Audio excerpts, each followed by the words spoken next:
ശരിക്കും ഇതൊരു വളരെ വേറിട്ടൊരു ചർച്ച തന്നെയാണ്. കാര്യം ഓസ്ട്രേലിയയിൽ ഇപ്പോൾ ഡോക്ടർ അരുൺ വി നായർ പറഞ്ഞ പോലെ ഒരു സാഹചര്യം എങ്ങനെ സംജാതമായി എന്നുള്ളതും അവിടെ ആ നിരോധനത്തിൻ്റെ പ്രസക്തിയൊക്കെ പറഞ്ഞു.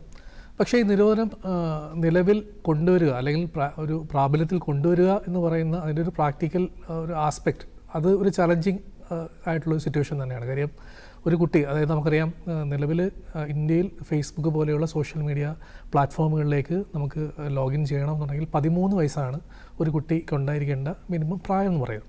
അപ്പോൾ ഒരുപക്ഷെ ഒരു 13 വയസ്സില്ലാത്ത അല്ലെങ്കിൽ എത്താത്തൊരു കുട്ടിയും സോഷ്യൽ മീഡിയയിൽ എത്തുന്നത് അതായത് ഒരു സ്ക്രീനിങ്ങിൻ്റെ ഭാഗമായിട്ടല്ല, മറിച്ച് കുട്ടി ആൾ കൊടുക്കുന്ന ഇൻഫർമേഷനെ ബേസ് ചെയ്തിട്ടാണ് ഒരു അക്കൗണ്ട് ക്രിയേറ്റ് ചെയ്യപ്പെടുന്നത്. അപ്പോൾ ആ സമയങ്ങളിൽ ഇപ്പോൾ ഇങ്ങനൊരു നിയമം നിലവിൽ വരുന്ന സാഹചര്യത്തിൽ ഈ ഫേസ്ബുക്ക് പോലെയുള്ള അല്ലെങ്കിൽ ഇപ്പോൾ ബാക്കിയുള്ള സംവിധാനങ്ങൾ അല്ലെങ്കിൽ സോഷ്യൽ മീഡിയ പ്ലാറ്റ്ഫോമുകൾ ഇത്തരത്തിൽ കുട്ടിയുടെ ഐഡൻറ്റിറ്റി പരിശോധിക്കേണ്ട അല്ലെങ്കിൽ ആളുടെ ഈ സോഷ്യൽ മീഡിയ പ്ലാറ്റ്ഫോമുകളിൽ ലോഗിൻ ചെയ്യുന്ന ആളുകളുടെ ഐഡൻറ്റിറ്റി പരിശോധിക്കേണ്ട ഒരു സാഹചര്യം നിലവിൽ വരും. അത് ഒരു ഐഡൻറ്റിറ്റി പരിശോധന എന്ന് പറയുന്ന അത് മൊത്തത്തിലൊരു സംവിധാനത്തിലേക്ക് തന്നെ കൊണ്ടുവരികയും നമ്മുടെ ഒരു ടോട്ടൽ പ്രൈവസി കൺസേൺ ആയിട്ട് മാറുകയും ചെയ്യും. അപ്പോൾ അത് ഈ നിയമം മുന്നോട്ട് വയ്ക്കുന്ന ഒരു കുറച്ച് നല്ല ആസ്പെക്റ്റുകൾ ഉണ്ടെങ്കിലും ഇത് പ്രധാനമായിട്ടും ഒരു ചോദ്യം തന്നെയാണ്. കാര്യം ഇത് ഉയർത്തുന്ന ചോദ്യം ഒരു പ്രൈവസി കൺസേൺ ആണ്. അത് നമ്മുടെ സ്വകാര്യ വിവരങ്ങൾ പങ്കുവയ്ക്കുന്ന അല്ലെങ്കിൽ നമ്മളുടെ ഐഡൻറ്റിറ്റി പങ്കുവയ്ക്കുന്നത് അത് അത്ര നല്ല കാര്യമല്ല. പലരും അതിനെ ആഗ്രഹിക്കുന്നുണ്ടാവില്ല. അപ്പോൾ അങ്ങനെയാണെന്നുണ്ടെങ്കിൽ ഈ മൊത്തത്തിൽ അതായത് ആളുകൾ നമുക്ക് കുട്ടിയെന്നും മുതിർന്നവരെന്നും ഒരു ക്ലാസിഫൈ ചെയ്യേണ്ട സാഹചര്യം അവിടെ ഉണ്ടാവും. അപ്പോൾ എന്തായാലും ഒരു ഡിജിറ്റൽ ഐഡൻറ്റിറ്റിയോ അല്ലെങ്കിൽ ഫേസ് റെക്കഗ്നിഷൻ അല്ലെങ്കിൽ ഫേസ് വെരിഫിക്കേഷൻ ഒക്കെ നടത്തിയിട്ടായിരിക്കാം. ഇപ്പോൾ AI സംവിധാനങ്ങളൊക്കെ ഉണ്ട്. നമുക്ക് ഇതിലേക്കൊരു കുട്ടിയല്ല അല്ലെങ്കിൽ ഈ സോഷ്യൽ മീഡിയ സംവിധാനം ഉപയോഗിക്കുന്നത് ഒരു കുട്ടിയല്ല എന്ന് മനസ്സിലാക്കി അപ്രൂവ് ചെയ്യുക. അല്ലെങ്കിൽ അതിനെ നിലവിലുള്ളത് നമുക്ക് 13 വയസ്സിൽ കുറവുള്ള 13 വയസ്സിൽ കുറവുള്ള മീൻസ് 13 വയസ്സ് എത്താത്തൊരു കുട്ടിയാണ് ഈ സോഷ്യൽ മീഡിയ പ്ലാറ്റ്ഫോമുകൾ ഉപയോഗിക്കുന്നതെങ്കിൽ നമുക്ക് റിപ്പോർട്ട് ചെയ്യാം. ആണ് സംവിധാനമുണ്ട്. അപ്പം ഞാൻ മനസ്സിലാക്കിയത് ഓസ്ട്രേലിയയിൽ സോഷ്യൽ മീഡിയ പ്ലാറ്റ്ഫോമുകൾ കുട്ടിക്ക് 16 വയസ്സിൽ താഴെയുള്ള കുട്ടിക്ക് ഉപയോഗിക്കാൻ പാടില്ല എന്നുള്ളതാണ്. മറിച്ച് മെസ്സേജിങ് സംവിധാനങ്ങൾ, പിന്നെ ഓൺലൈൻ ഗെയിമിംഗ് പ്ലാറ്റ്ഫോമുകൾ, യൂട്യൂബ് സംവിധാനം ഇവയൊക്കെ കുട്ടികൾക്ക് ആക്സസിബിളാണ്. കാര്യം കുട്ടിയുടെ പഠിക്കാനുള്ളതോ അല്ലെങ്കിൽ കുട്ടിയുടെ സ്കിൽസ് ഷെയർ ചെയ്യാനുള്ള പ്ലാറ്റ്ഫോംസ് പൂർണ്ണമായിട്ടും നഷ്ടപ്പെടുന്നില്ല എന്നുള്ളതാണ്. അപ്പോൾ ഇതിനകത്തൊരു പ്രധാന കാര്യം ചിന്തിക്കാനുള്ളത് വളരെ രസകരമായുള്ള ഒരു കൗതുകരമായിട്ടുള്ള കാര്യം എന്ന് വെച്ച് കഴിഞ്ഞാൽ നമ്മുടെയൊക്കെ വീടുകളിൽ നമ്മുടെയൊക്കെ കുട്ടികൾ യൂസ് ചെയ്യുന്ന സോഷ്യൽ മീഡിയ പ്ലാറ്റ്ഫോം അല്ലെങ്കിൽ അവർ സോഷ്യൽ മീഡിയയിൽ ഒരുപാട് സമയം സ്പെൻഡ് ചെയ്യുന്നുണ്ട്. അപ്പോൾ ഈ സോഷ്യൽ മീഡിയയിൽ കുട്ടികൾ സ്പെൻഡ് ചെയ്യുന്നതിൻ്റെ പ്രധാനപ്പെട്ട കാര്യം എന്ന് വെച്ച് കഴിഞ്ഞാൽ ഒന്ന് സൈബർ ബുള്ളിങ് ആണ്. ഈ കുട്ടികൾ ഇതിൻ്റെ ഭാഗമായിട്ട് മാറും അല്ലെങ്കിൽ കുട്ടികളെ സൈബർ ബുള്ളിങ്ങിൻ്റെ ഭാഗമാവാറുണ്ട്.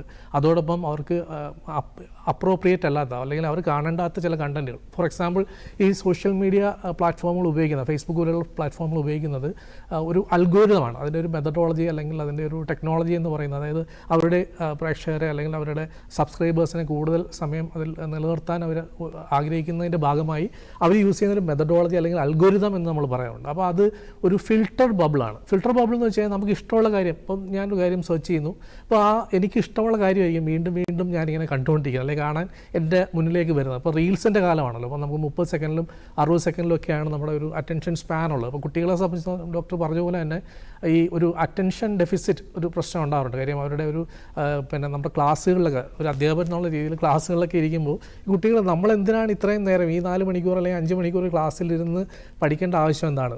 തലേ ദിവസം അല്ലെങ്കിൽ എക്സാം എടുക്കുന്നതിന് മുൻപ് കുറച്ച് വീഡിയോസ് കണ്ട് നമുക്ക് എന്തുകൊണ്ട് എക്സാം എഴുതാൻ പറ്റില്ല? അങ്ങനൊരു ചിന്ത തീർച്ചയായും കുട്ടികളെ തീർച്ചയായും അത് പല പ്ലാറ്റ്ഫോമുകളും അത് നൽകുന്നുമുണ്ട്. പക്ഷേ അതൊക്കെ നല്ലതാണ്. എങ്കിലും ഒരു അധ്യാപകൻ്റെ സൂപ്പർവിഷനിലല്ല, ഈ പറഞ്ഞ പോലെ ഒരു രക്ഷകർത്താവിൻ്റെ സൂപ്പർവിഷനിൽ നമ്മളിപ്പോൾ ഫോർ എക്സാമ്പിൾ നമ്മളിപ്പോൾ കഥ കേട്ടുണ്ട്. അതായത് ഒരു പട്ടം പറത്താൻ അച്ഛനും മകനും കൂടെ പോയ ഒരു കഥ കേട്ടുണ്ട്. അതായത് പട്ടം ഇങ്ങനെ ഉയർന്ന് പറക്കുന്നു. അപ്പോൾ പട്ടത്തിനെ ഇങ്ങനെ സ്വതന്ത്രമായിട്ട് വിട്ടുകൊടുത്താൽ പട്ടം ഒരുപാട് നല്ല ഉയരത്തിൽ പറക്കും. അത് സ്വതന്ത്രമായിട്ട് സഞ്ചരിക്കുന്ന നമുക്ക് കാണാൻ രസമാണ്. അപ്പോൾ അങ്ങനെ അച്ഛൻ ഈ പട്ടം ഇങ്ങനെ പറത്തി വിടുകയും അതിങ്ങനെ കുറച്ച് നേരം ഉയരത്തിൽ പറക്കുകയും പിന്നീട് കാറ്റിൻ്റെ ഗതി അനുസരിച്ച് ഈ പട്ടത്തിൻ്റെ ഗതി നഷ്ടപ്പെടുകയും അതൊരു മരത്തിൻ്റെ മുകളിൽ ചെന്ന് പട്ടം കീറിപ്പോകുന്നത് നമ്മൾ കഥ കേട്ടിട്ടുണ്ട്. അപ്പോൾ ഇതുപോലെയാണ്, അതായത് അണ്ടർ സൂപ്പർവിഷൻ നമുക്ക് അതായത് ഈ ഇൻ്റർനാഷണൽ നെറ്റ്വർക്കാണ് ഇൻ്റർനെറ്റ് എന്ന് പറയുന്നത്. അപ്പോൾ ഈ ലോകത്ത് ഇൻ്റർനാഷണൽ നെറ്റ്വർക്കിൻ്റെ ലോകത്ത് ഒരു കുട്ടി ഇറങ്ങി ചെല്ലുമ്പോൾ ആ കുട്ടിക്ക് സംഭവിക്കാവുന്ന പല ബുദ്ധിമുട്ടുകളും അല്ലെങ്കിൽ ആ കുട്ടി നേരിടേണ്ടി വരുന്ന പല പ്രശ്നങ്ങൾക്കും ഈ രക്ഷിതാവിൻ്റെ ഒരു സൂപ്പർവിഷൻ ഒരു പ്രധാനപ്പെട്ട ഘടകമാണ്. കുട്ടി അതിൽ നിന്നും രക്ഷിച്ച് പിടിക്കുന്നതിനുള്ള. അപ്പോൾ കുട്ടികളെ അത്തരത്തിൽ നമ്മൾ ഫോർ എക്സാമ്പിൾ ഇപ്പോൾ ഞാൻ പറഞ്ഞു വന്നത് ഈ ഫിൽട്ടർ ബബിൾ എന്ന് പറയുന്നത്, അപ്പം ഒരു കുട്ടിക്ക് എന്തുകൊണ്ട് ഒരു ഓൺ അക്കൗണ്ട് വേണം എന്നുള്ളതിൻ്റെ ആവശ്യകതയാണ് ഞാൻ പറഞ്ഞു വന്നത്. അതായത് ഞാനിപ്പോൾ ഉപയോഗിക്കുന്ന സോഷ്യൽ മീഡിയ അക്കൗണ്ടിലാണ് എൻ്റെ കുട്ടിയും ബ്രൗസ് ചെയ്യുന്നതെങ്കിൽ എൻ്റെ താല്പര്യം, അതായത് ഞാൻ കാണുന്ന കണ്ടൻറ്റുകളായിരിക്കും ആ കുട്ടിയുടെ മുന്നിലേക്കും എത്തുന്നത്. അതായത് ഇൻഅപ്രോപ്രിയേറ്റ് ആയിട്ടുള്ള കണ്ടൻറ്റ് കുട്ടികളിലേക്ക് എത്താനുള്ള സാധ്യത ഉണ്ടാവും. അപ്പോൾ കുട്ടി ഈ 16 വയസ്സിൽ താഴെയുള്ള കുട്ടി പൂർണ്ണമായിട്ട് ഉപയോഗിക്കേണ്ട എന്ന് പറയുമ്പോൾ രണ്ട് കാര്യങ്ങളുണ്ടാവും. ഒന്ന്, ഇത്തരത്തിലുള്ള അൽഗോരിതംസ് മുതിർന്നവർക്ക് വേണ്ടിയിട്ടുള്ള വീഡിയോസും അല്ലെങ്കിൽ സജഷൻസും ഒക്കെ ആയിരിക്കും കുട്ടിക്കും ആപ്ലിക്കബിൾ ആയിട്ട് വരുന്നത്, ഒന്നാമത്തെ സാധ്യത. രണ്ട് എന്ന് പറയുന്നത് ബ്ലാക്ക് മാർക്കറ്റിൻ്റെ സാധ്യതയാണ്. അതായത് നമുക്കിപ്പോൾ പിന്നെ എന്തെങ്കിലും കിട്ടാതിരിക്കുന്ന സാഹചര്യത്തിൽ പ്രത്യേകിച്ച് കുട്ടികളാണ്, അവർ അത് എക്സ്പ്ലോർ ചെയ്യാൻ ശ്രമിക്കും. അപ്പോൾ കരിഞ്ചന്തകളുണ്ടോ, അതായത് വെച്ച് കഴിഞ്ഞാൽ ഇത്ര രൂപയ്ക്ക് അല്ലെങ്കിൽ ഇത്ര ഡോളറിന് എൻ്റെ ഐഡൻറ്റിറ്റി തരും, വേറൊരാളുടെ ഐഡൻറ്റിറ്റി തന്നുകൊണ്ട് കുട്ടിയെ അത് ഉപയോഗിക്കാനായിട്ട് പ്രേരിപ്പിക്കുന്ന സംവിധാനങ്ങളൊക്കെ ഓസ്ട്രേലിയയിൽ നിലവിൽ വന്നേക്കാം. നമ്മുടെ നാട്ടിൽ പല എക്സാമ്പിൾസും ഉണ്ട്.